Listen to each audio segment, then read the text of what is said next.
Bonjour tout le monde, bienvenue à la séance de ce soir, qui en fait va être 2 séances ce soir. Par la loi, on doit faire une séance que pour l'adoption du budget. Donc, on va commencer par ouvrir une séance, on va vous présenter le budget, adopter le budget. Il va y avoir une période de questions sur le budget, adopter le budget.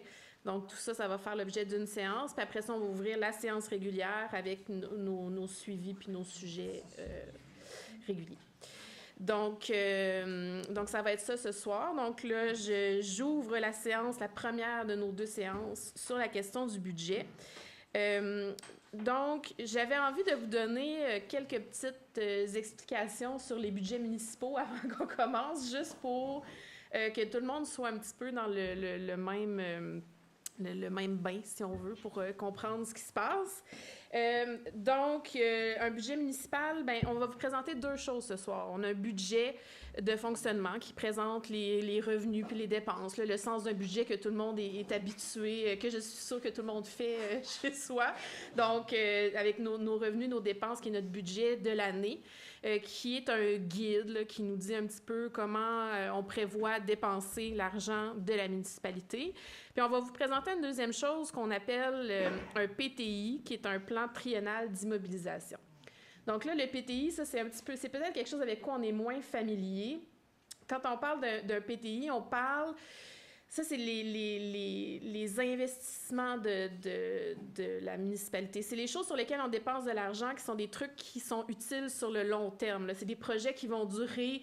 je pense que c'est 3 ans minimum pour que ça puisse figurer dans le PTI. Donc, c'est ces investissements-là un peu plus majeurs dans les infrastructures de la municipalité. Il faut que ça soit présenté sous forme de plan triennal. Donc, on vous présente un plan sur 3 ans, mais la réalité, c'est qu'à chaque année, on vous présente le plan triennal. Donc, ce qui est important de ce plan-là, c'est vraiment la première des 3 années, qui est celle qui va guider cette année-là. Donc, on va avoir ces 2 présentations-là ce soir. Donc, vous allez voir qu'il y a certains langages qu'on utilise ce soir. Dans le budget, il y a des choses qui sont importantes de comprendre. Revenus, dépenses, je pense que tout le monde comprend. Il y a des trucs qu'on appelle des entrées-sorties. Ça, c'est des montants là, pour lesquels on a le montant total qui est en revenu qui va passer exactement en dépenses de la même façon. Comme par exemple, quand on a une subvention pour des jeux aînés, on a un revenu qui est la subvention, puis la dépense correspondante qui est le truc pour les aînés. Ou quand on paye pour certains services, ou quand vous payez pour l'entretien des fosses septiques. Donc, on reçoit exactement le montant d'argent qu'on a besoin, puis il va être relocalisé exactement. Donc, ça n'a pas comme d'impact. C'est pas quelque chose dans lequel on peut aller jouer, puis ça n'a pas d'impact sur le budget total. C'est quelque chose qui rentre, puis qui sort. Puis vous allez voir qu'on va peut-être à certains moments parler de l'IPC, qui est l'indice des prix à la consommation. Donc, qui est un peu ce qui témoigne, qui est une comparaison d'une année sur une autre, là, qui témoigne de la hausse des prix à la consommation, donc l'augmentation du coût de la vie, qui est quelque chose qui est utilisé beaucoup quand on fait des budgets. Souvent, on utilise celui du mois de septembre ou octobre, parce que quand on commence à travailler sur le budget, l'année n'est pas terminée. Donc, ça nous sert à anticiper que certaines dépenses vont augmenter, probablement parce que le coût de la vie augmente. Ça nous sert des fois de comparaison. On est capable de dire, ça augmente du niveau de l'IPC, ça c'est un petit peu en haut, ça c'est un petit peu en bas. L'IPC qu'on a utilisé, c'est celui que Statistique Canada fournit pour la région dans laquelle on est. Donc, c'est un IPC de 3,3 pour cette année. Donc, ça, c'était ma petite explication de termes techniques, mais j'avais envie de vous parler aussi des orientations qu'on s'est données pour ce budget-là comme conseil. Donc, au niveau du budget, on trouvait ça important. On est un nouveau conseil qui arrive. Tout est à construire pour nous. Donc, on trouvait ça important de commencer en se donnant un budget qui était à la fois prudent puis qui donnait une marge de manœuvre pour les choses qu'on essayait de mettre en place. Donc, dans le budget de cette année, vous allez voir qu'il y a un gel du taux de taxation. Donc, c'est-à-dire qu'on a réussi, quand on s'est attelé à regarder qu'est-ce qu'on avait envie de faire. Là, on a placé ces chiffres-là, puis on n'avait pas besoin d'une hausse de taxes pour être capable de mettre en place les différents trucs qu'on avait envie de faire pour la municipalité qui s'en vient. Fait que ça, c'est la première orientation et peut-être la bonne nouvelle et peut-être la nouvelle que vous attendiez quand vous veniez ici ce soir. Donc, on a un gel. Le taux de taxation va être le même que l'année dernière. Ensuite de ça, on a pris certaines décisions par rapport aux ressources humaines. Donc, Vous avez vu là, le poste de direction générale intérimaire qui a été affiché. Donc, évidemment, on a pris ces paramètres-là pour guider le budget. On a ajusté le salaire des employés de la municipalité à l'IPC, donc pour suivre ça. Mais on s'est donné quand même une marge de manœuvre pour réétudier un petit peu la structure salariale en cours d'année parce qu'on n'a pas de politique encore de ressources humaines là, au sein de la municipalité. Puis, il y a, on va y revenir, là, mais il y a un poste qui notamment a été, va être aboli, qui est celui de préposé à la bibliothèque. Donc, tout ça nous fait avoir certaines économies au niveau du budget. Ensuite de ça, on a fait l'ajustement de certaines dépenses selon les bilans antérieurs. Fait que ça, ce que vous allez voir, c'est que ce qu'on va vous présenter ce soir, c'est ce que ça a coûté les années précédentes, là. Puis, on s'est basé pour le chiffre sur une moyenne des coûts réels des 3 ou 4 dernières années. Puis c'est ça qu'on a utilisé pour guider la plupart de nos chiffres. Fait qu'on s'est vraiment collé sur ce qui semble être une évolution des dépenses réelles du budget. Donc ça, c'est autre chose qui est une orientation qu'on s'est donnée. Puis finalement, on voulait quand même avoir une marge de manœuvre pour les comités qu'on vient de mettre sur place. Parce qu'on vient de créer 4 comités qui sont des comités citoyens municipalités. Ils vont avoir des idées, ils vont avoir envie de faire des choses, mais à ces choses-là, on ne sait pas encore exactement ce que ça va être. Donc, les postes budgétaires qui sont susceptibles d'être touchés par ces comités-là, on est allé mettre un petit peu d'argent supplémentaire là-dedans pour, en cours d'année, si les comités ont des suggestions, des idées, des trucs qu'ils veulent proposer à la municipalité, on a une certaine marge de manœuvre qu'on est capable d'aller chercher là-dedans. Fait que vous voyez maintenant ce que je voulais dire quand je disais, on voulait se donner un budget prudent, mais on voulait quand même continuer l'amélioration de la municipalité de Sainte-Pétronille, qui était ce qu'on vous parlait pendant notre campagne électorale. On avait envie de faire des choses pour la municipalité, fait qu'on voulait pas un budget qui nous paralyse, mais on voulait quand même un budget pour cette première année-là qui est prudent puis qui est au bénéfice des citoyens puis des citoyennes. Fait que ça, c'est les orientations générales qu'on s'est données pour le budget. Pour le PTI, quand on va y arriver, là, je vous en parle pour l'instant.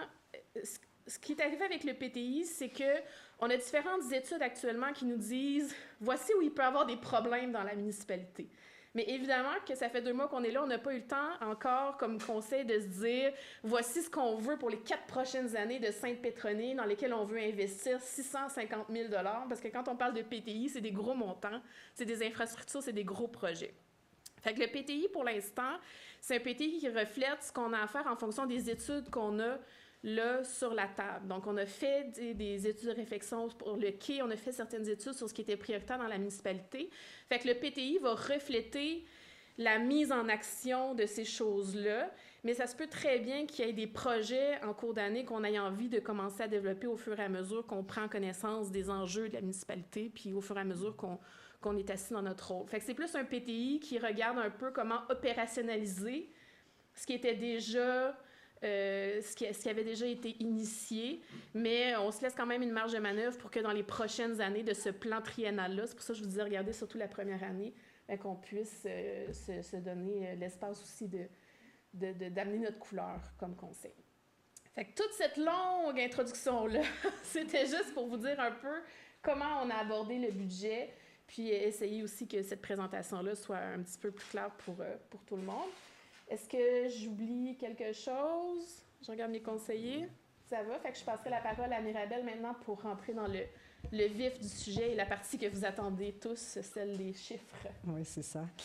Donc, juste pour vous rappeler aussi que tout ça va être disponible sur le site Web. La présentation que je fais ce soir va être également déposée sur le site Web. Puis, au journal Autour de l'île également, là, il va y avoir de l'information qui va circuler. Donc, ça se peut que ça aille vite, ça se peut que les chiffres soient petits, mais on est là pour répondre à vos questions. OK. En fait, je vais vous présenter ça comme je le vois là, puis par la suite, je vais changer d'écran, puis je vais éclater les sections pour que vous puissiez voir plus en profondeur chaque ligne que vous avez là. Donc, ça, c'est les grandes têtes de chapitres, si je pourrais dire ça comme ça.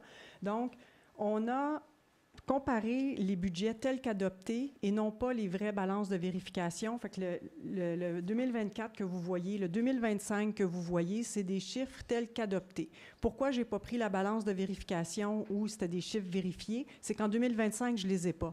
Fait que je vous aurais présenté 2 balances de vérification 24 et peut-être même 23, mettons, mais 25, j'aurais été obligée d'y aller tel qu'adopté. Fait que ça faisait pas du sens. Fait qu'habituellement, vous avez été habitués à avoir des présentations telles qu'adoptées. Donc, je vais continuer pour ce budget-ci. Et lors du prochain budget, on verra peut-être à changer la formule, mais pour l'instant, pour comparer des pommes avec des pommes, je n'ai pas le choix de vous présenter tel qu'adopté. Donc, en 2024-2025, vous voyez les chiffres qui sont là entre la variation là, telle que prévue pour 2026. Alors, c'est des prévisions budgétaires. Bien évidemment qu'en courant d'année, ça peut changer. Mais aujourd'hui, à l'heure actuelle, avec l'information que nous possédons, on peut s'avancer sur les prévisions 2026. Il y a statu quo, évidemment, sur, on parle de 0,86 %, là, donc c'est vraiment le statu quo au niveau de la taxation. Pourquoi qu'il y a une différence? C'est fort probablement qu'il y a eu des ajustements au niveau de la valeur foncière des bâtiments. Peut-être qu'il y a peut-être eu des nouvelles constructions ou de l'ajout de propriétés. Donc, c'est pour ça qu'il y a peut-être une légère variation à la hausse. Mais c'est minime, c'est pas dû à l'augmentation de quoi que ce soit. La même chose pour les tenants lieux de taxes. En fait, il y a une diminution parce que tout est dans la façon de le calculer. Fait que c'est pas significatif à ce niveau-là. Services rendus, on voit un 637 % d'augmentation. Qu'est-ce que c'est ça? C'est le vidange des fosses septiques. Donc, c'est sûr qu'on va avoir un revenu de vidange de fosses septiques qui est environ de 110 000 $ au niveau de la vidange des fosses seulement. Je ne parle pas de ce qui est UV et compagnie. Là. Ça aussi, on va le voir un peu plus loin, là, mais juste pour les vidanges, cette année, ça a coûté 110 000 taxes nettes. Quand on parle de taxes nettes, c'est que la municipalité se fait rembourser les taxes de la TPS de l'ordre de 50 % et la TVQ, on est... Attendez, je me trompe dessus? Non, c'est bon. Fait que le 9,975, là, si on est exempté, on ne paye pas de taxes, les municipalités là-dessus, elle nous est remboursée et on est remboursé à 50 % du 5 % que ça nous coûte. Donc, c'est pour ça que nous, pour les citoyens, on charge taxe nette, bien évidemment, vu que c'est ce qu'on paye, nous, au final. Donc, la vraie facture est 113 000, mais au total, nous, c'est 110 000. Fait que ça vous fait économiser. On va y revenir aussi un petit peu plus tard là, dans la présentation. Au niveau des impositions de droit, c'est difficile à prévoir d'année après année. Ça, c'est la fameuse taxe mutation. Fait qu'on ne sait jamais combien de propriétés on va vendre durant l'année. Donc, on ne peut pas se dire hey, on va faire beaucoup, beaucoup d'argent, tout d'un coup qu'on en fait peu. Cette année a été une superbe année. On avait prévu 60 000, puis on est au-dessus de 170 000. Donc, il y a ça aussi qui fait en sorte qu'on peut dégager des surplus par la suite. Mais, comme je vous dis, c'est difficile à prévoir. Fait qu'il vaut mieux être un peu plus conservateur au niveau des revenus, d'en avoir plus que prévu. Comme ça, c'est plus facile par la suite de gérer une hausse que de gérer une baisse. Amendes et pénalités, on voit une différence de 70 % environ entre l'année passée, une variation en fait entre l'année passée et cette année. L'année passée, on a fait un genre de petit blitz de non-conformité, des avis de non-conformité à ceux et celles qui n'étaient pas branchés encore. Donc, c'est pour ça que c'était un peu plus haut que prévu. En 2024, comme vous voyez, on avait prévu 2 000 $, 2025, 8 500 et on est revenu à 2 500 parce qu'on s'imagine là, qu'on n'aura pas besoin d'avoir des avis de non-conformité encore cette année. Et les gens qui respectent pas la réglementation, bien, ça va toujours exister d'avoir des pénalités à droite et à gauche, mais c'est jamais nécessairement des grands montants, puis on ne sait jamais combien de personnes qu'on va mettre à l'amende. Autre revenu d'intérêt, légère hausse. On fait fructifier un peu notre compte épargne. Et pour ce qui est des transferts, bien, un petit peu moins de transferts parce que ça, ici, ça s'explique. L'année passée, on avait peut-être prévu de s'approprier le budget de 150 000, de surplus de 150 000 pour équilibrer le budget. Je peux vous affirmer qu'on ne l'a pas utilisé, mais dans le tel qu'adopté en 2025, dans le transfert de surplus, bien, il y avait le 150 000, fait que c'est pour ça qu'on a une baisse de 25 %, mais c'est à cause de ça. Donc, vu que là, on n'a pas besoin du surplus, bien, à ce moment-là, on n'a pas besoin de ce transfert-là. Pour ce qui est des charges, au niveau administratif, c'est vraiment le statu quo. C'est sûr qu'il y a eu des hausses de salaire avec l'IPC, comme Mme la mairesse vous l'a dit, mais en contrepartie, il y a un poste qu'on ne va pas combler. Donc, si on ne comble pas le poste, bien, à ce moment-là, on ne le budgète pas. Puis, si on abolit un poste, bien, à ce moment-là, on ne le budgète pas non plus. Donc, c'est pour ça qu'on est presque statu quo, parce qu'on a fait des balances comme ça. Sécurité publique, on a une diminution de 21 %. En fait, pour ceux et celles qui suivent le budget depuis des années, vous vous souvenez que j'ai eu 10 jours en 2025 pour faire le budget. Fait que les chiffres que j'avais n'étaient pas les bons pour la sécurité incendie et la Sûreté du Québec. J'avais budgété plus haut. Fait que c'est pour ça qu'aujourd'hui, on pense que c'est moins cher, mais c'est juste que c'est moi, en 2025, qui n'avais pas mis les bons chiffres dans la bonne colonne. Donc, c'est attribuable à ça, la baisse, mais il n'y a pas une vraie baisse. C'est plus une baisse de présentation. C'est pour ça que quand on va voir à l'audit, avec l'audit de comptabilité de 2025, là, on va voir les bons chiffres, puis on va bien voir la nuance, puis l'explication va être la même. Bien, Mirabel, elle n'a pas fait les bons chiffres en 2025. Fait que j'assume ça. Par rapport au transport, pourquoi la baisse? C'est en fait, c'est ça, on a réajusté au niveau des salaires, au niveau de la voirie. On avait budgété un certain montant en ressources humaines, puis finalement, en préparation de budget, on pense qu'en 2026, les besoins, pas que les besoins, mais les ressources humaines au niveau de la voirie vont être différents. Donc, ça reflète le budget par rapport à ça. C'est pour ça qu'il y a une légère baisse. Mais il y a toujours les mêmes besoins, c'est juste les chiffres qui changent. Hygiène du milieu, bien, la même chose. Pourquoi qu'il y a une augmentation de 65 %? Bien, c'est la contrepartie de la facturation des vidanges. Donc, on a une dépense, mais on a une charge similaire. On a une dépense puis un revenu similaire. Pour ce qui est de l'aménagement, urbanisme et développement, pas tant de différence que ça. Sinon, qu'il y a peut-être on va le voir plus en profondeur tantôt, mais peut-être plus au niveau des comités, où est-ce qu'on a mis un petit peu plus d'argent à droite et à gauche, puis ça touche beaucoup l'aménagement et ça. Fait que ça se peut que ça soit ça qui reflète le 2 000 $ de plus. Pour ce qui est de loisirs et culture, il y a une légère baisse. Et pour ce qui est des frais de financement, bien, il y a une légère hausse. Et ça, vous allez le remarquer dans la taxation pour les systèmes de eau usée. Donc, bien évidemment que si on a une hausse ici des frais de financement, ça se répercute au niveau de la taxation pour ceux et celles qui sont branchés. Donc, c'est normal que ça ait une augmentation pour ça. Fait que ça faisait vraiment le grand portrait des dépenses et des revenus. Bien évidemment que la loi nous oblige d'avoir un budget à l'équilibre, donc on n'a pas le droit de déposer un budget avec des surplus ou des déficits. Et vous voyez qu'il y a une variation de 1,72 % par rapport à l'année passée. Donc, on peut bien dire que c'est à peu près le même budget, c'est juste les postes budgétaires qui ont changé, mais grosso modo, les chiffres sont pareils. Donc, si on passe un petit peu en revue les taxations, les sources de revenus, c'est bien évident que dans une municipalité comme Sainte-Pétronille, c'est les taxations foncières qui sont la majorité de l'assiette de revenus, donc 68 %, des transferts gouvernementaux ou autres subventions à 19 %. La taxe de bienvenue, la fameuse taxe de mutation, est pour à peu près 4 %. 7 % de services rendus, ça c'est quand on facture les services comme Bioness, pas Belle-Rivière parce que les Belle-Rivières vont arriver dans les taxes, mais plutôt les services rendus comme Bioness et Flo et compagnie, ces compagnies-là. Tenant lieu de taxes, année après année, c'est la même chose. Et autres revenus d'intérêt comptent pour, j'aurais dû mettre une décimale, c'est pas 0, mais c'est presque 0 %. Pour ce qui est de la répartition des dépenses, c'est l'administration à 33 %. C'est quand même intéressant. C'est sûr que, comme je vous dis, une municipalité, c'est une entreprise de services. Donc, c'est sûr que les services, c'est les ressources humaines. C'est bien certain que dans une municipalité, partout au Québec, c'est la ressource humaine qui est la majorité de partie du budget. Sécurité publique, tout ce qui est SQ, incendie et compagnie, c'est voilà. Les frais de financement. Là, c'est sûr que c'est par rapport aux emprunts qu'on a. Le transport, ça peut être le déneigement, tout ce qui est la voirie, tout ça.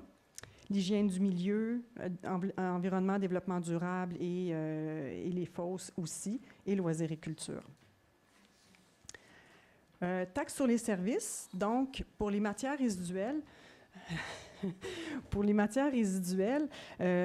on voit qu'il y a eu une certaine hausse entre 2024 et 2025 et on va voir une certaine baisse en 2026. C'est que la MRC a pu avoir une subvention.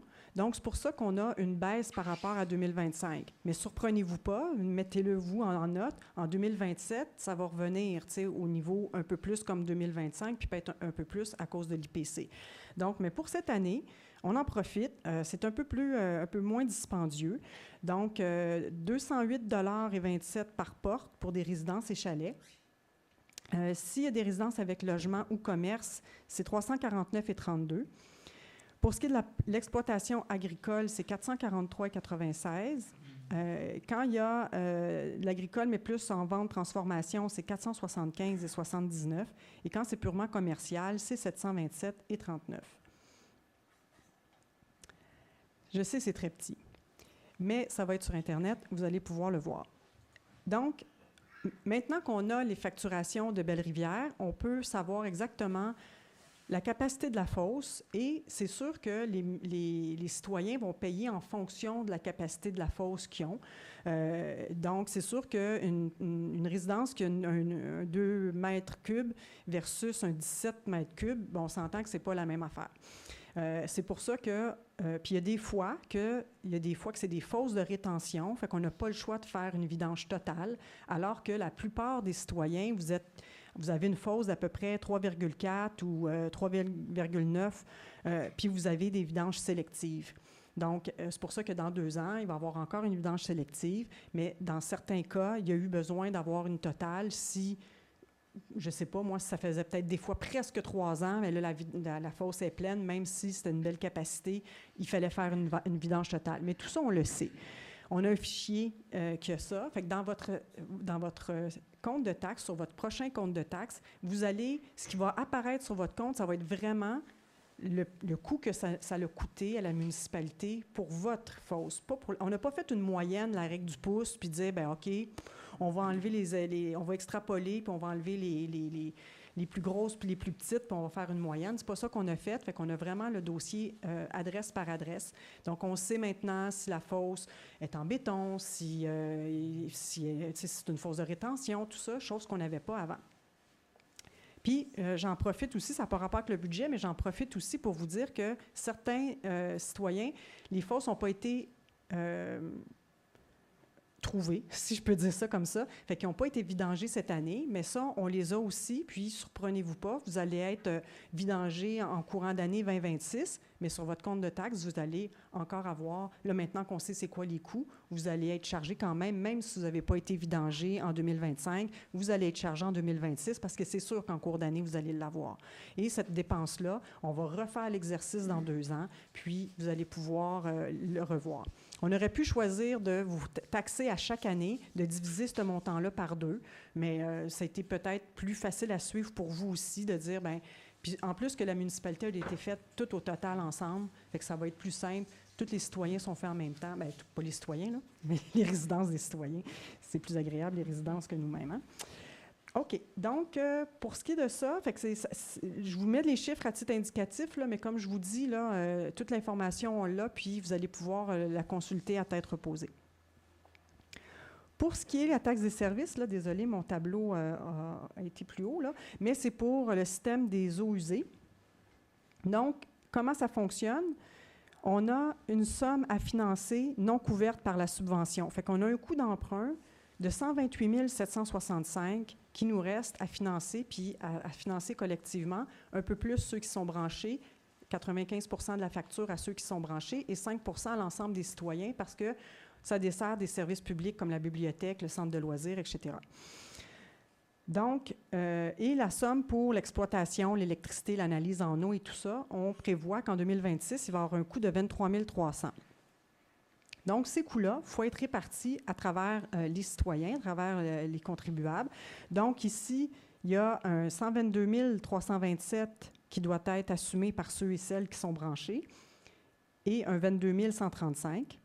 Et puis, pour ce qui est des autres contribuables, bien, il y a 6 438 qu'il faut qu'ils se financent pour l'emprunt et un 1 165 pour ce qui est de l'exploitation, pour un total de 152 065. Fait que vous voyez que l'année passée, c'était 140 906, puis cette année, c'est 152 000. Fait que c'est dû aux frais de financement qui augmentent. Alors, pour ceux et celles qui sont branchés, l'année passée, ça n'a pas fonctionné, mais l'année passée, c'était 1270,59, si ma mémoire est bonne. Et cette année, ça va être 1376. L'année passée, pour les autres contribuables, c'était 12,59 $, mais je ne sais plus, je ne me souviens plus par cœur.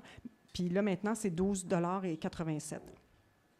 Donc, tout ça est fait dans les fichiers. Ça va se retrouver, tout ça, dans le règlement qu'on va faire tantôt, l'avis de motion. Ça va expliquer tous ces coûts-là, ces frais-là qui vont être là.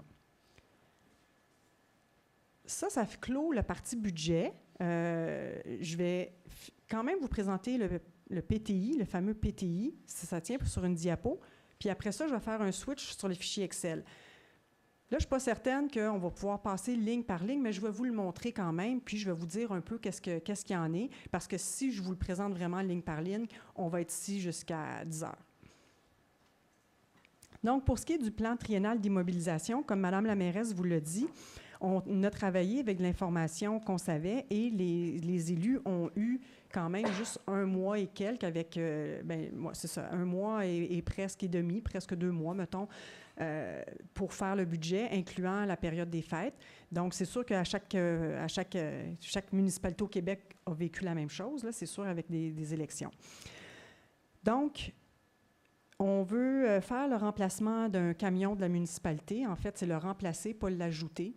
Celui qu'on a n'est pas assez fort, dans le sens que le tirant, là, le tonnage que le camion peut tirer présentement, bien, on a une remorque. Puis cette remorque-là, bien, elle demande aussi d'avoir une certaine robustesse, là, le camion.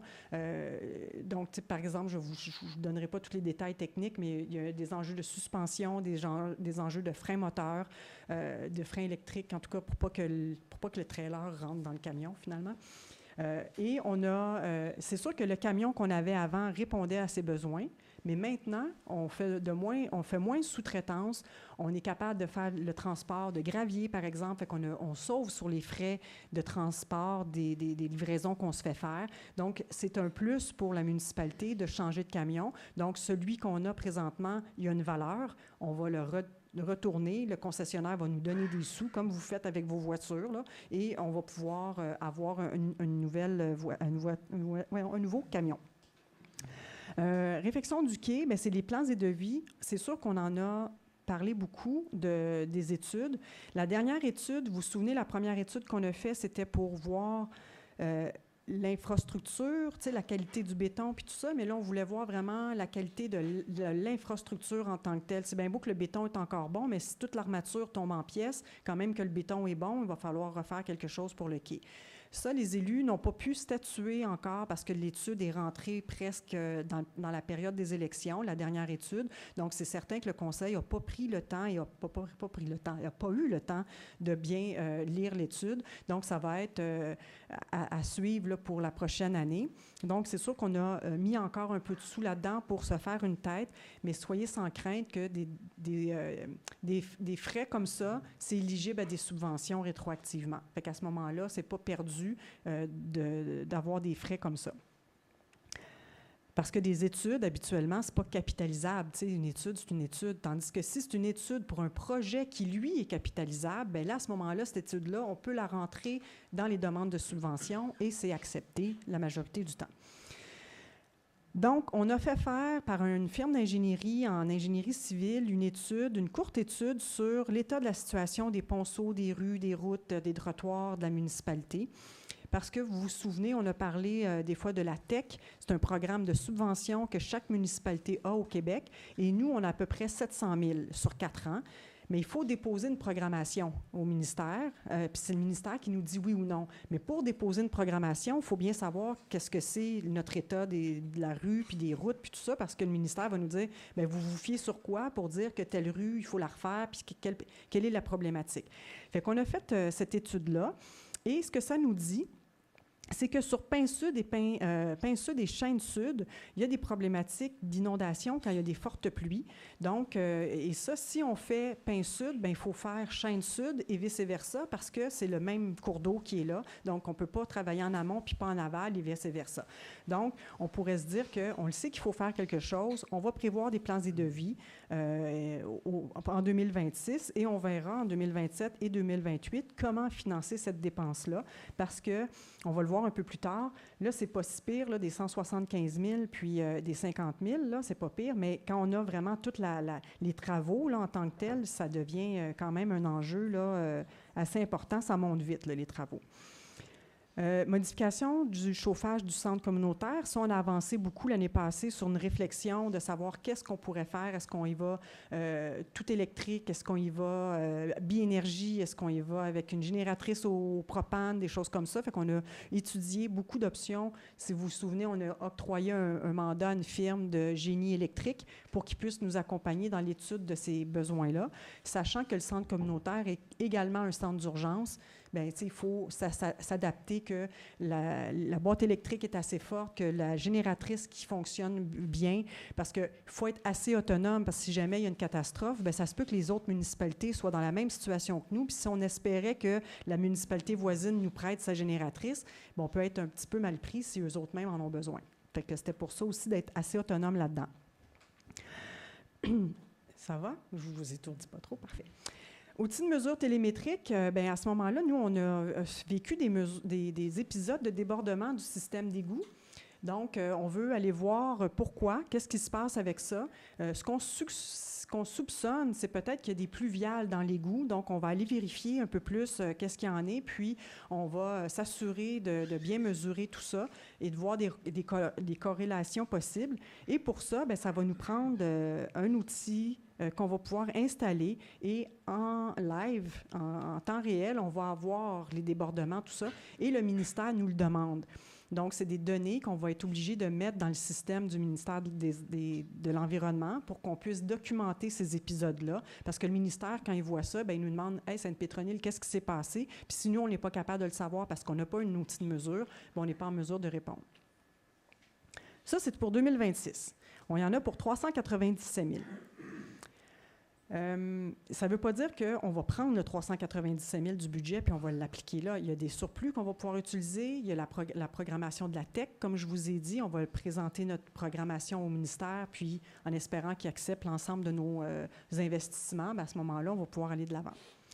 Bien, en 2027, on a fait des plans et devis en 2026. Bien, on va pouvoir faire les travaux en 2027. Mais là, vous voyez que Chêne-Sud, là, c'est prévu à 695 780. Bien là, on n'a pas ça dans nos poches, là, cet argent-là. Même si on prend tous nos surplus, même si on prend les subventions qu'on a, on n'aura pas assez de sous. Donc, le conseil va devoir se pencher sur qu'est-ce qu'on fait. Parce que si on n'a pas assez d'argent, bien, il faut aller en règlement d'emprunt.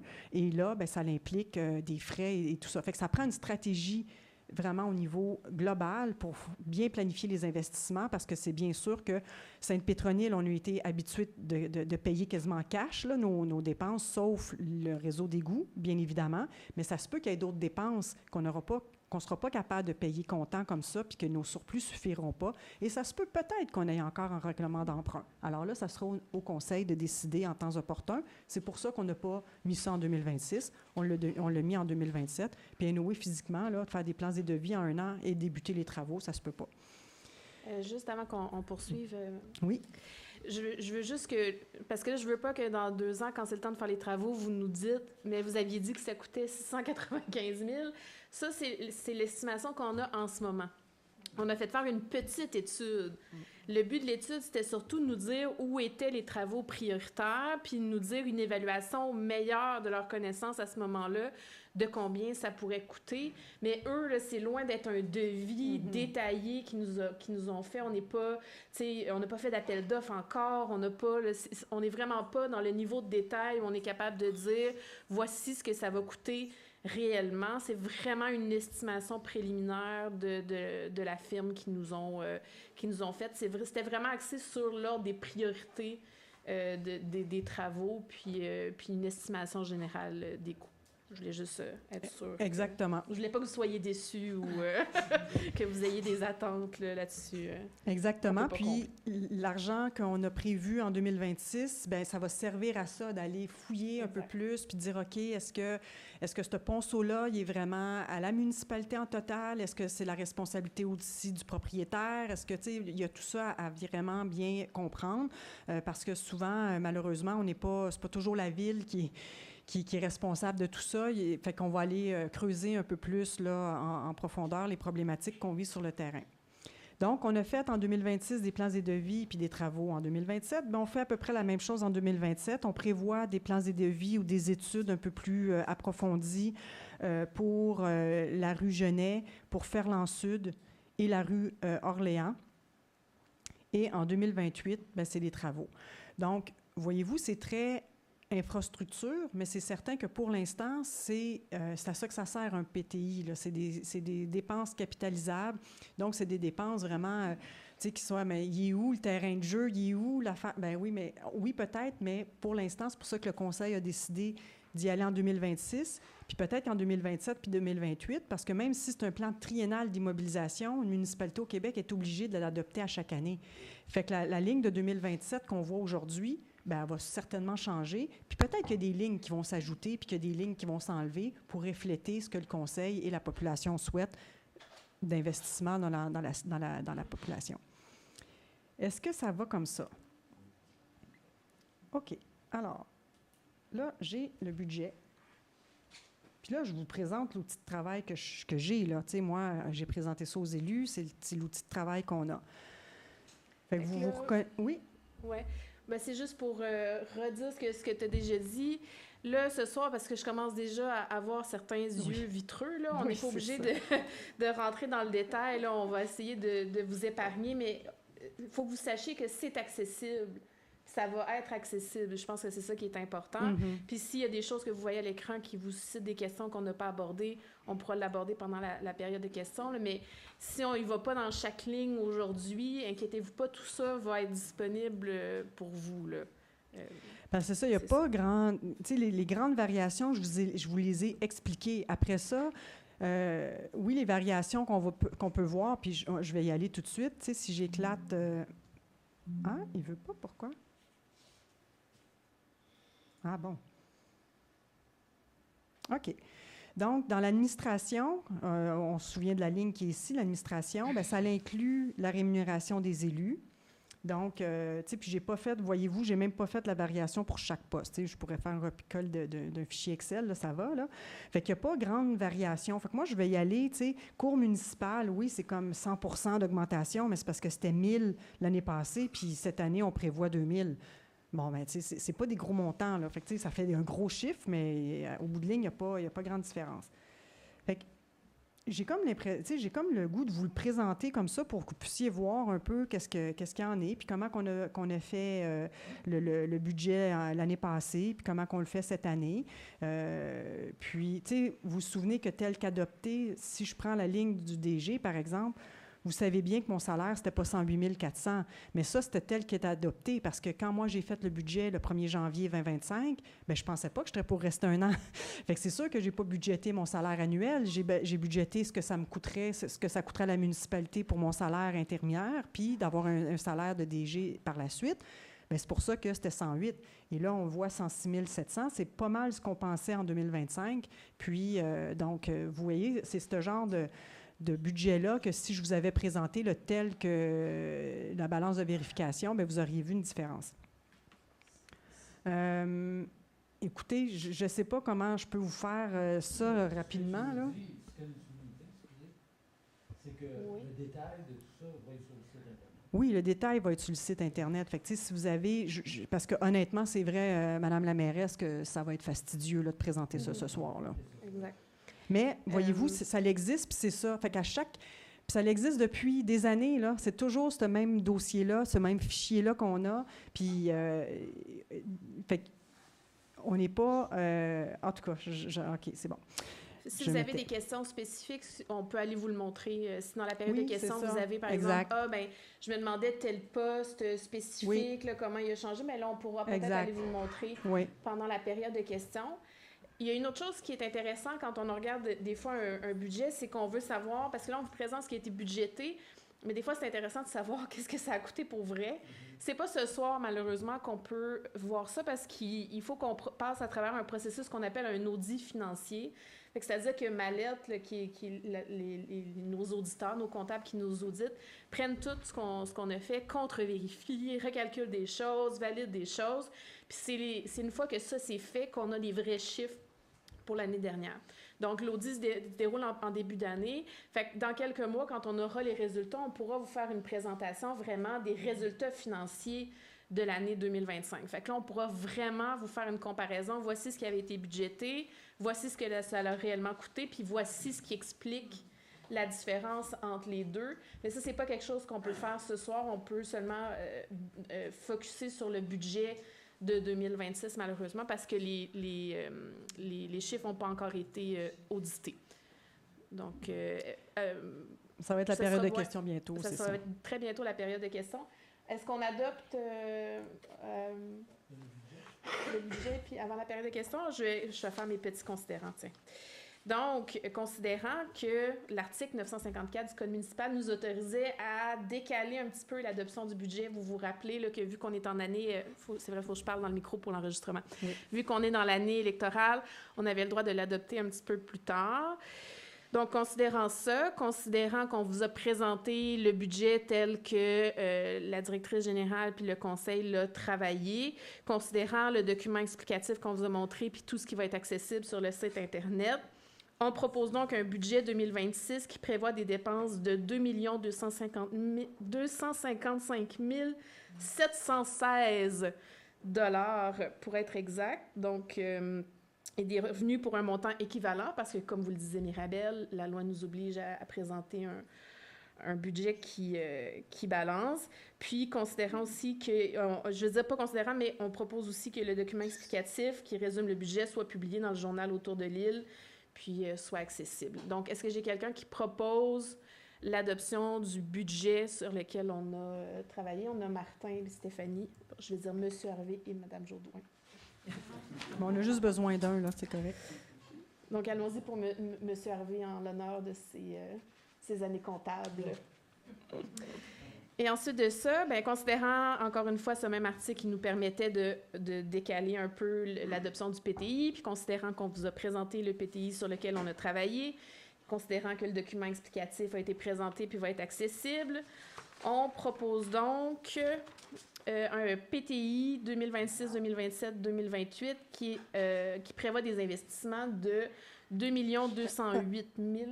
Excusez-moi, je me suis trompée. C'est pas, ça va être le montant du PTI là. Okay. Ça va être 380. Oui, c'est ça. Excusez-moi. Ben non, 2 208 000. 2 208 000. Ah, c'est bon, c'est bon. Ça balance. Des fois, c'est le désavantage d'être old school parce que entre le moment où on imprime le papier puis le moment où on le présente, j'avais pensé que c'était pas le bon chiffre. Mais, oui, c'est le super bon chiffre que vous avez dit. Parfait. Donc, un PTI de 2 208 427 $. Puis encore aussi, on propose que le document explicatif soit rendu public. Donc, est-ce que j'ai quelqu'un qui propose? Donc, Mme Jourdouin propose. Parfait. Donc, on serait maintenant rendu à la période de questions. Comme je vous disais, on va avoir une séance ordinaire après ça. Donc, elle n'est pas très chargée, là, je vous rassure tout de suite. Donc, on va avoir une séance ordinaire après ça. Je vais vous faire le suivi de certaines questions qu'on a eues la dernière fois. On va parler d'autres sujets. Fait que pour l'instant, c'est vraiment une période de questions qui porte sur le budget et le PTI. Donc, je vous rappelle qu'on vous demande de dire votre prénom puis votre nom de famille, puis après ça, de poser votre question. Bonjour, Gilles Diane. Simplement, des explications sur les frais de financement. C'est quoi exactement? Et puis, la petite augmentation de 27 là, je trouvais qu'elle n'était pas petite, mais c'est quoi les frais de financement, là? On parle de quoi exactement? Parfait. C'est ça. Oui, en fait, les frais de financement, comme je vous ai dit, il y avait une appropriation de surplus qu'on n'avait pas besoin de faire. Il y a ça, attendez, je vais juste l'ouvrir, voyez-vous, là, j'ai éclaté le truc. C'est vraiment, le frais de financement, c'est les intérêts. L'année passée, c'était 328 845, puis cette année, c'est 403 495. Ce qui fait en sorte aussi que dans le budget, il y avait des subventions qu'on a reçues peut-être un petit peu moins que l'année passée pour ce projet-là, ce qui fait en sorte que le balancement entre l'argent qu'on reçoit puis l'argent qui manque à gagner, là, entre la subvention puis ce qui manque à gagner pour aller financer les frais, mais c'est pour ça que c'est un peu plus élevé. Donc, essentiellement, c'est ça. Il y a emprunt temporaire, évidemment que ça baisse un peu, mais c'est essentiellement vraiment les frais d'intérêt là, qui ont augmenté. C'est tout. C'est ma seule explication. Je ne suis pas comptable, hein? Fait que si, c'est correct, mais c'est quoi ces intérêts-là? Pourquoi on paye des intérêts? On emprunte? Oui. Pourquoi exactement? Pour le système d'égout. Oui, okay. Quand on a construit le système... Que ceux qui utilisent le système payent. Oui, puis que la municipalité, que tous les contribuables payent aussi. Il y a 95 des gens... 95 ils vont payer plus. OK. Bon, alors parce que... Mais c'est pas 400 $. Attendez un instant. C'est pas les citoyens qui sont branchés, mais même l'ensemble des contribuables, là, ils ne payent pas 403 495. Là. C'est un pourcentage de ça. Ça, c'est les frais d'intérêt sans compter les subventions qu'on a. Après, quand on applique les subventions, il reste 100 quelques mille qu'il faut aller chercher. Oui.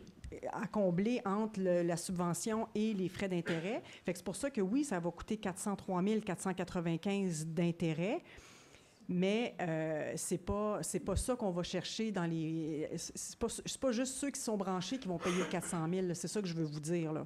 Parce qu'il y a une portion là-dedans qu'on est subventionné. Est-ce que je peux te poser une question? Oui, OK, oui, vas-y.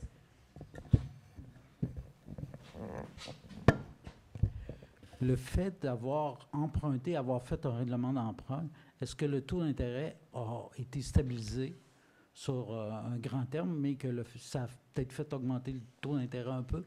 C'est sûr que, là, comme vous vous souvenez, on a fait un deuxième règlement d'emprunt pour aller chercher ce qui manquait, parce qu'on a fait un premier emprunt en 2023.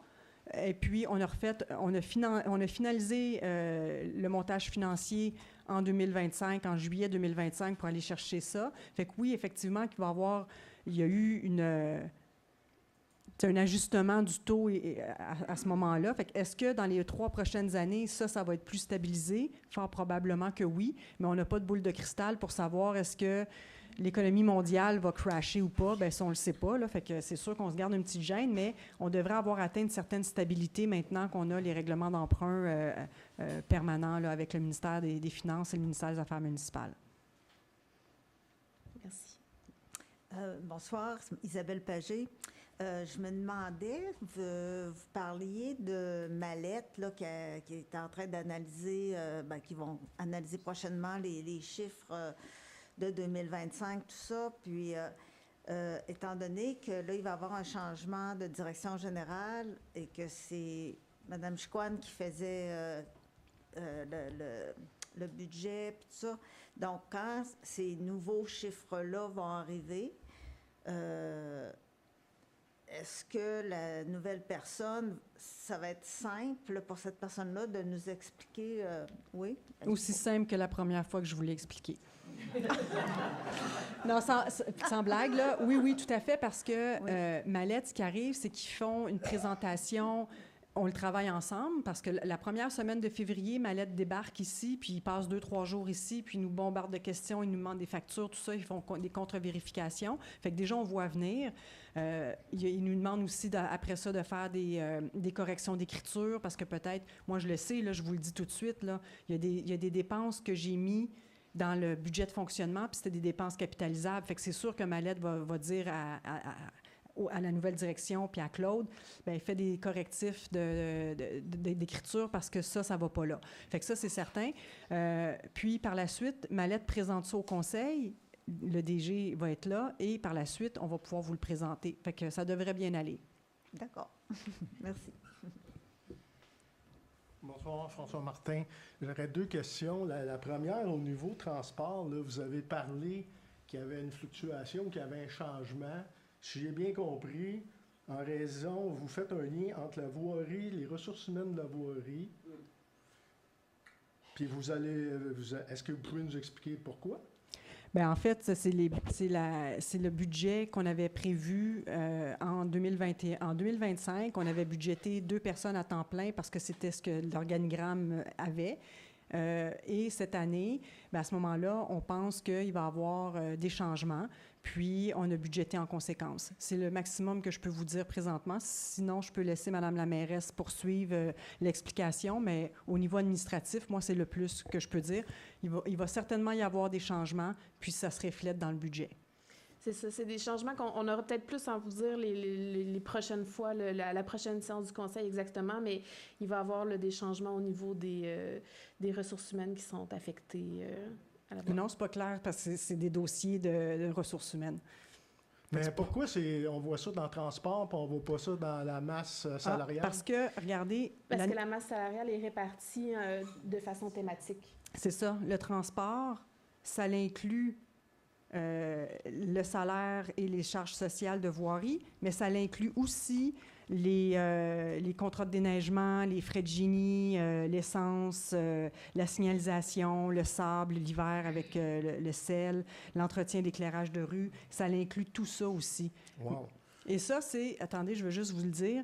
D'accord.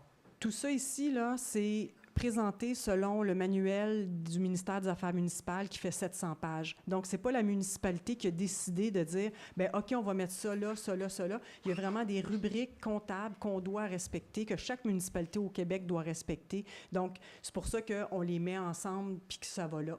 Donc, c'est pas la municipalité qui décide de je vais ça. renchérir. La masse salariale, là, est-ce qu'on peut la connaître? Pas celle de la directrice générale, pas celle individuelle de chaque employé, mais la masse salariale, c'est une question qui a été souvent posée, même par certains gens de votre équipe ici. Là. Où on trouve ça dans ce budget-là, la masse salariale? En fait, ça existe pas comme poste budgétaire, le poste masse salariale. Dans la façon dont Mme Chicone explique qu'on doit présenter le budget, il n'y a pas une ligne qui s'appelle masse salariale. Puis on ne peut pas vous présenter des chiffres qui vous permettraient de savoir le salaire que certains employés de la municipalité font, à l'exception du maire de la Non, il y a un mairesse. complément d'infos. Attendez un petit peu, je vais finir d'expliquer. Fait que vu qu'on est dans une petite municipalité, ben, on a 2 ou 3 employés outre la direction générale. Fait que ce qu'on est capable de vous présenter, c'est le salaire de la direction générale, le salaire des élus, puis après ça, ben, les dépenses qui englobent les salaires qui sont répartis de façon thématique. Donc, je vais terminer juste en vous disant une chose. Allez voir les budgets des autres municipalités de la municipalité de l'île d'Orléans, puis vous allez voir que cette information-là est présente dans certains budgets. Oui, mais c'est ça. Attendez un instant. Là, j'ai peut-être mal compris. Oui, non, mais vous ne nous avez pas laissé terminer notre réponse. C'est que oui, là, ce soir, je ne l'ai pas mis ensemble pour vous présenter le budget tel que nous, on le prépare. Mais quand on va faire l'information sur Internet, moi, je vais calculer toute la masse salariale, je vais regrouper les salaires comme ça, vous n'allez pas pouvoir savoir qui est quoi, mais ça va être les mêmes chiffres. C'est juste que je mets mettons, la masse salariale de la voirie, l'adjointe administrative, tout ça ensemble. Puis par la suite, vous allez voir la masse salariale. Il n'y aura pas de cachette. C'est juste que ce soir, là, je l'ai mis en blanc pour pas que vous le voyez, mais autour de l'île, puis sur le site Internet, on va comptabiliser ces postes-là, on va les combiner, mais vous allez avoir l'information quand même. Parfait. Comme ça a été fait l'année passée, on l'a fait, la masse salariale regroupée dans le journal autour de l'île. Donc, on va pouvoir faire ça. Pas dans le journal autour de l'île, je voulais le voir dans le budget, mais j'imagine qu'on va le voir éventuellement sur le site de la ville. Ouais, on va pouvoir avoir regroupé. cette information-là. Élus Il y et a- DG séparés, mais tous les autres postes regroupés, comme Mme la mairesse vous a expliqué. Parfait. Merci. Il y avait une autre intervention, M. Juste une information complémentaire. Là, il y a une nouvelle loi qui date d'environ 2 ans qui empêche de présenter les salaires quand on est capable de détecter le salaire d'une personne. Oui, ça, je comprends ça. C'est ça pour dire, on a une obligation légale de le cacher, mais il peut être regroupé en... Bonsoir, Sébastien Laurent, j'habite au 11 sur rue Marianne. Pour ceux qui me connaissent, je suis le monsieur qui a des ailes d'ange, mais qui a aussi un libre-service. Et ce soir, je me présente en tant que papa du poste que vous abolissez. Mhm. On va... c'est juste parce que le poste qu'on abolit fait partie d'une résolution. On va avoir à en discuter. Parce que là, on n'a pas présenté la résolution encore. Fait que dans la séance qu'on va avoir une résolution où on abolit le poste, puis où les personnes qui décident, parce qu'il va y avoir un vote sur cette question-là, parce que le conseil était... Est-ce que c'est une période divisé. où on parle ou vous parlez? C'est parce que, malheureusement... Ça va, Martin? Ça va. C'est parce qu'on ne peut pas prendre des questions sur l'instant qui ne sont pas pour le budget. Fait que je vous explique que dans la période de questions qui va venir, dans la prochaine séance qui suit celle du budget, c'est un sujet en soi, puis vous allez pouvoir poser la question à ce moment-là si ça concerne l'abolition du poste. Parce que c'est une séance extraordinaire, bien, c'est une séance spéciale du budget et selon la loi, les périodes de questions pour cette séance-là doivent porter exclusivement sur le budget. On ferme cette séance-ci, tout de suite après, on ouvre la séance régulière et là, toutes les questions sont permises, mais pour l'instant, selon la loi du Code municipal, la séance qui, pour le budget, la séance de questions porte que sur le budget. Mais vous allez pouvoir poser cette question-là dans l'autre séance qui s'ouvre dans quelques minutes. Dans le budget, il y a l'emploi du bibliothécaire. Oui. OK. Merci.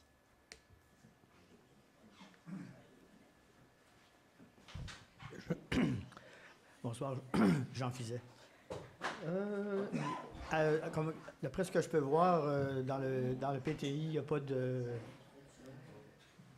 Il y a un plan pour le chauffage du centre communautaire, mais il n'y a rien de prévu à long terme pour sa rénovation, à l'intérieur?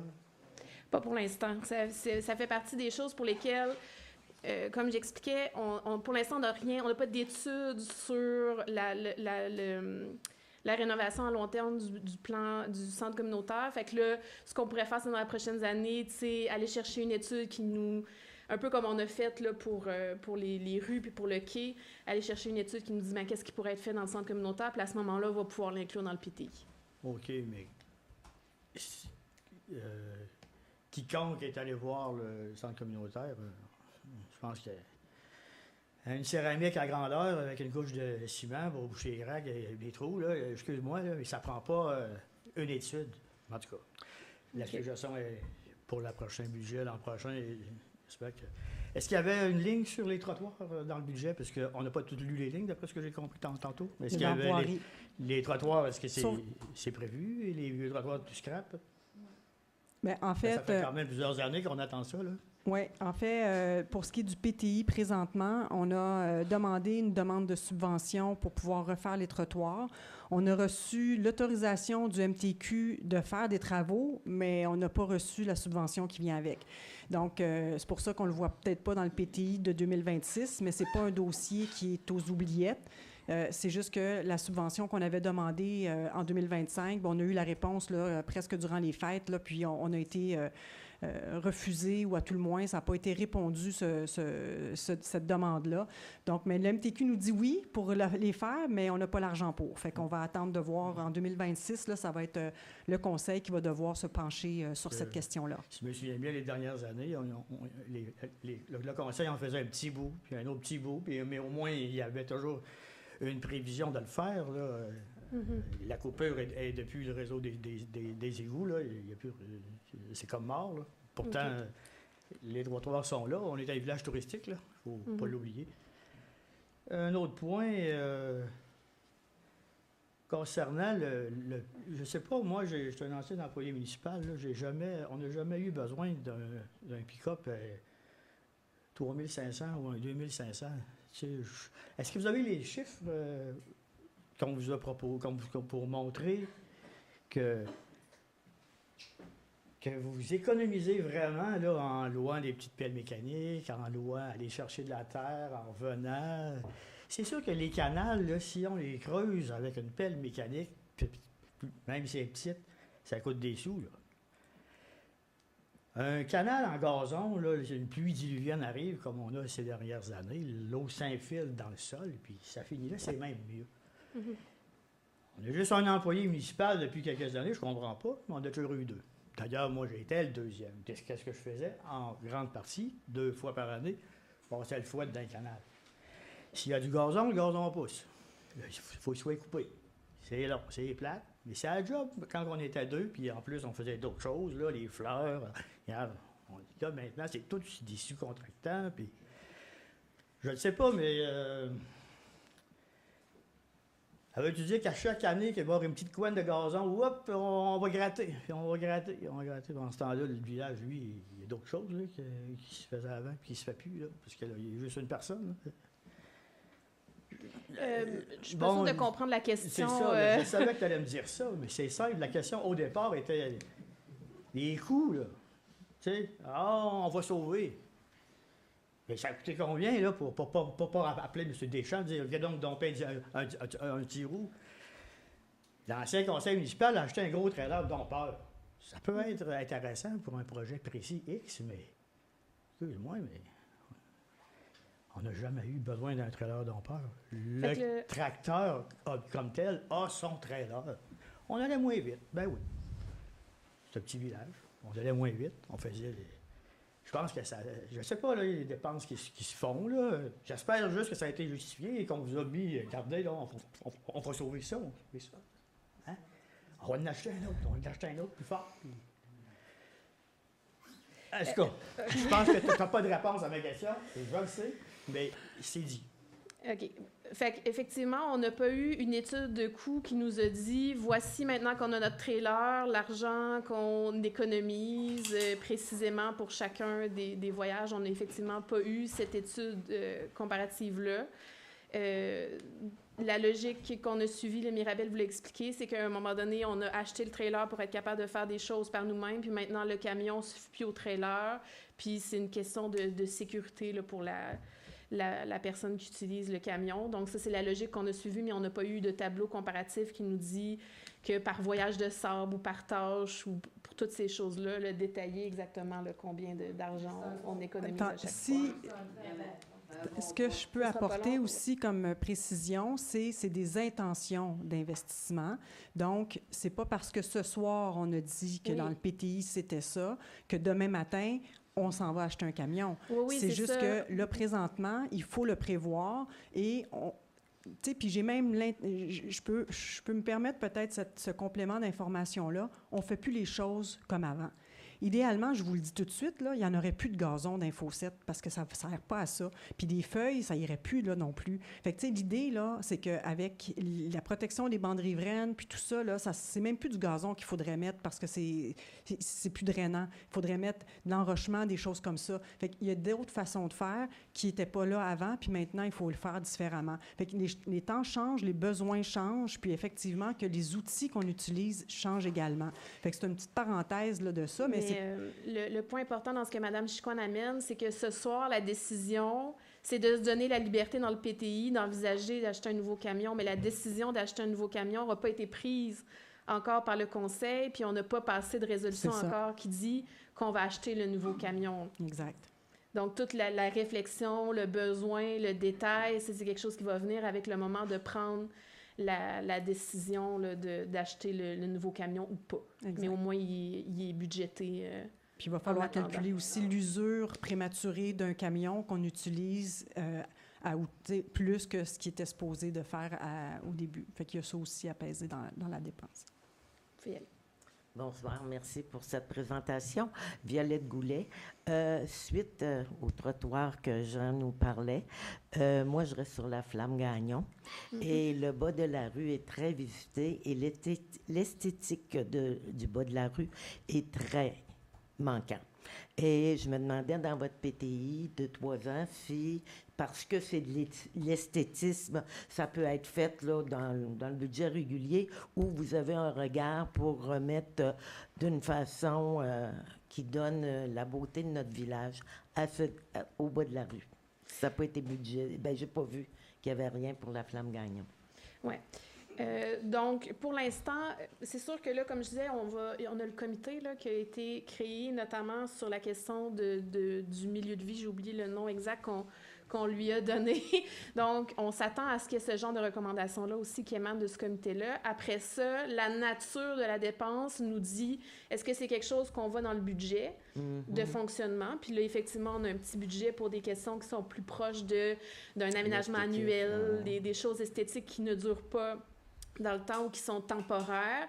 Mais si on parle même si c'est esthétique, si c'est quelque chose qui dure dans le temps puis qui est un bénéfice à long terme pour la communauté, mais à ce moment-là, on peut envisager de le rajouter dans le PTI. Ouais. Fait que ça va dépendre de la nature exacte de la dépense. Si c'est quelque chose qui peut rentrer dans le budget de fonctionnement ou dans le PTI.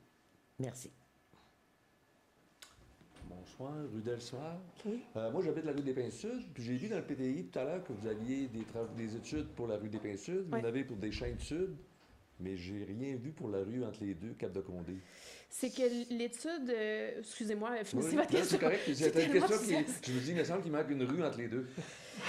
C'est que, dans le fond, pour l'instant, la firme qui a évalué les problèmes qui se sont passés ont évalué que la solution aux problèmes se situerait dans ces deux rues-là si on veut réparer. Okay. Donc, de travailler sur des pins sud puis des chaînes sud réglerait le problème parce qu'on sait que ça a débordé sur Cap de Condé. Si, quand on fait vraiment les devis et plans, on voit qu'il y a des travaux qui sont nécessaires là, puis que ça concerne le même ruisseau, mais ça va être considéré dans un ensemble parce que la firme nous a bien dit que tout ça étant un même cours d'eau, il va falloir qu'on intervienne sur tous les côtés. Fait que pour l'instant, c'est qu'ils ont identifié que les problèmes sont sur des pins sud puis des chaînes sud. Mais il n'a pas été oublié, c'est ce que je Il n'a pas été oublié. C'est beau. Merci. Qui est par ailleurs la rue sur laquelle j'habite juste en arrière. Est-ce qu'il y avait d'autres questions par rapport au budget? Dans ce cas-là, je mettrai fin à la période de questions, puis on va enchaîner tout de suite avec les autres sujets, puis comme ça, on va pouvoir plonger dans vos autres questions. Donc, je ferme la séance. Et donc, qui propose la levée de la séance? J'ai besoin, M. Boivin. Donc, propose de lever la séance sur le budget à 8h37.